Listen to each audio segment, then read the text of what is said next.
We begin today's show in Iran, where hardline cleric Ebrahim Raisi won Friday's election with about 62% of the vote.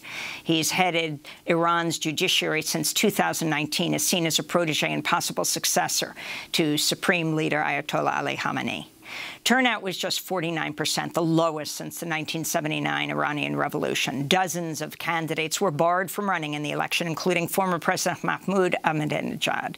Raisi will take office in August, replacing moderate President Hassan Rouhani, who could not seek re-election after serving 2 terms. Many Iranian analysts said U.S. sanctions and Trump's maximum pressure policy helped push Iran to the right. Raisi is currently under U.S. sanction for his role in the extrajudicial executions of thousands of political prisoners in 1988. At the time, Raisi was a member of what became known as the Death Committee. Meanwhile, progress is being made to revive the 2015 Iran nuclear deal, which Trump abandoned 3 years ago. A 6th round of talks wrapped up in Vienna this weekend. Joining us in Washington, D.C., is Nega Mortazavi. She is an Iranian American journalist, political analyst, host of the Iran podcast. Welcome back to Democracy Now! It's great to have you with us. Can you talk about the significance of this election and exactly who Raisi is? Good morning, Amy. Sure. This is, as you said, the change of presidency in Iran. It's essentially the country's most important political event because every 8 years in the history of the Islamic Republic, we've seen the change of presidency every 2 terms. And by past experience, this should have been the most exciting and enthusiastic event. Iranian presidential elections usually bring a high number of participation. It's gone up to about 80% in some elections. But again, as you said, participation has been very low. There hasn't been much enthusiasm. The significance of this election, though, is that Ebrahim Raisi, in the hardline core of the deep state, the security forces, part of the IRGC who support him, seem to have higher ambitions than just presidency. As you said, he is preparing to be a potential successor to the Supreme Leader. The Supreme Leader was a president before he became a Supreme Leader himself, so this seems to be the stepping stone that the Raisi team has been planning. Also, in 2017, the previous election, presidential election, Ebrahim Raisi ran against Hassan Rouhani and lost to him. So in this election, the hardliners tried to disqualify any serious moderate or reformist rival to Ebrahim Raisi to clear a path to victory for him and avoid another embarrassing defeat like the previous election. And explain who ran and the significance of the low voter turnout, the lowest in decades.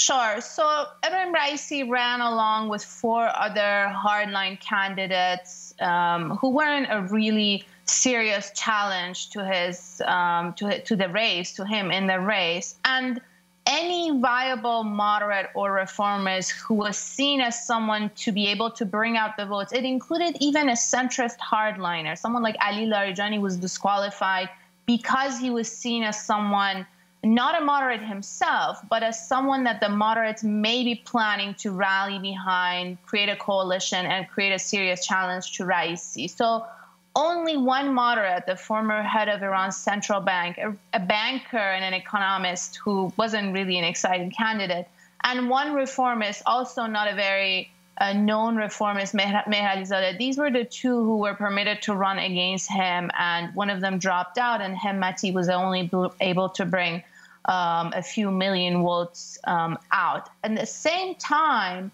the phenomena of this election was a lack of participation. As you said, this is the lowest turnout in the history of Islamic Republic's presidential elections. It's unprecedented. There has been deep voter apathy, frustration, anger at the entire system.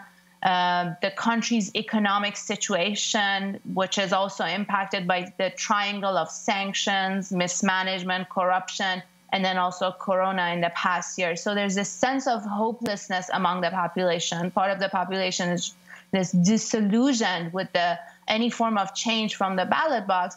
And there was also calls for boycott by Iranian exiles, part of the groups in political groups inside the country. So it seems like overall, the hardliners weren't really going for high participation, but rather an easy win and a lack of challenge to Raisi's election. So talk about this election happening at the same time now, right afterwards. These talks have wrapped up in Vienna around the U.S. rejoining the Iran nuclear deal, the significance of this, as well as Raisi actually supporting the Iran nuclear deal. Sure. So Raisi, being a hardliner and ultra-conservative with a controversial past, the closest we can think of is the presidency of Mahmoud Ahmadinejad, the era that the nuclear negotiations did take place, but they didn't really bring any results.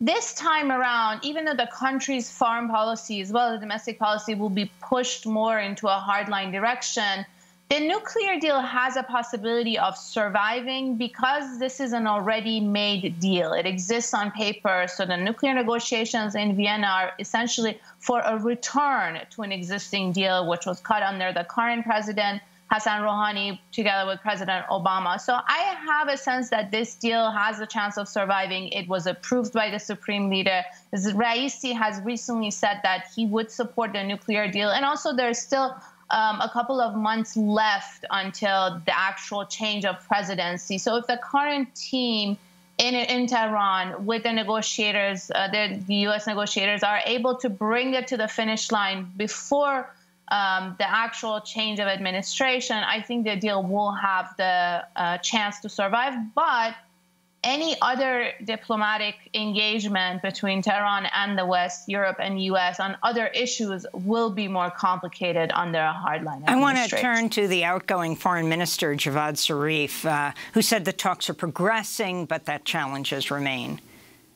The problem is the United States has to come to the recognition that it was the United States that left the deal with an objective, and that objective was not achieved. Now it is coming back to the deal, so it cannot dictate the objectives that it couldn't achieve through economic war on the negotiating tables.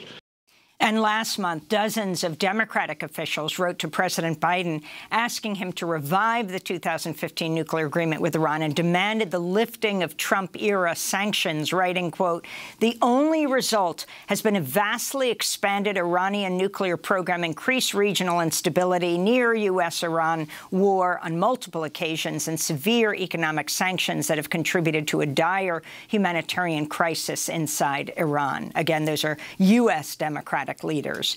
And if you can also talk about the effect of these sanctions, and by the way, Raisi himself is under U.S. sanction, but the effect of these sanctions on the population overall in Iran, particularly around COVID. Sure. So sanctions have contributed to high inflation in Iran. They have really been crippling the Iranian economy.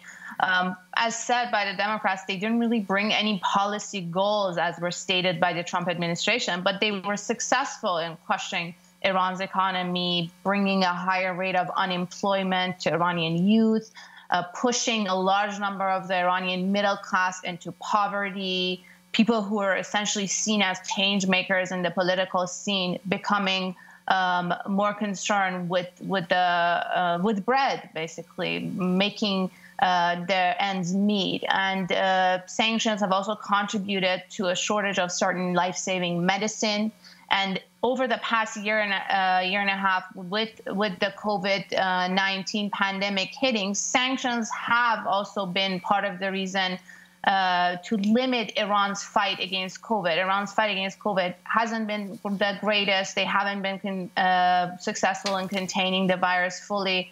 But sanctions contributed to Iran's lack of access to test kits, to personal protective equipment that was needed for health workers, and to other items, humanitarian items, that even though they're supposed to be exempt from sanctions, but financial and banking restrictions basically hinder any form of trade with Iran, even if it is in the form of humanitarian trade. So the economic situation overall also helped create this sense of voter apathy and this disillusionment and any sense of hope for a better future because part of the Iranian moderate and reformist camp were seeing that the experience was that they went ahead, they negotiated with the United States, and they resolved the nuclear issue. They made a deal, but President Trump pulled out of that deal, and the economy went in shambles. So that contributed to the lack of participation in the election and this result that we saw, which is the lowest voter turnout.